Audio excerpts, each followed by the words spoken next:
David, like any young man, needed some help. Instead, he was met with bullets. We begin tonight with new reaction after the officer who shot and killed an unarmed teenager is fired from the force. We have this breaking news at 5 o'clock tonight as Officer Geoffrey Freeman does plan to appeal today's decision in an effort to keep his job. Austin Police Chief Art Acevedo says their investigation revealed 4 policy violations by Officer Freeman. My job is to make a call. That call has been made. It was made unanimously, and I stand by it.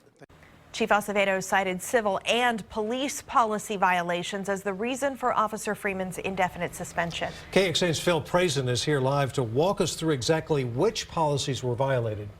Robert, Shannon, this memorandum was laid out at the press conference by Chief Acevedo, and in it, the chief wrote Freeman immediately responded with deadly force as he exited his vehicle, gun drawn.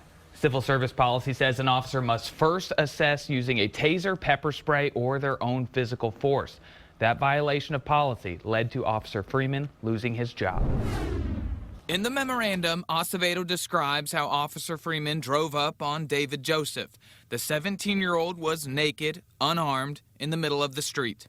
The chief says the officer violated policy by immediately taking out his weapon when he didn't need to. The Joseph family lawyers watched the announcement from their office. Now here the facts were so egregious that really there was only one conclusion for the police department to draw.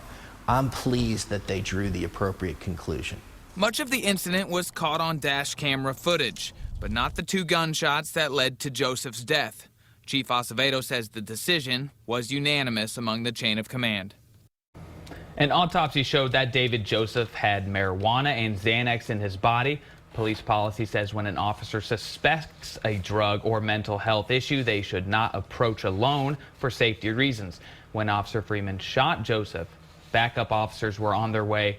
The first one showed up 1 minute and 20 seconds later. Shannon. Phil, thank you very much. The Combined Law Enforcement Associations of Texas says it will appeal the firing of Officer Geoffrey Freeman. A statement released tonight reads in part, quote, "CLEAT will use the resources necessary to ensure Officer Freeman's good name is restored and that he will be back to work serving the community he has called home all of his life."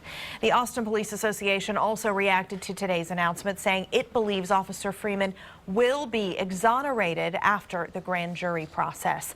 To listen to more of the chief's speech about today's decision to fire Officer Freeman, go to our website, KXAN.com. You can also find a timeline of the events leading up to David Joseph's shooting.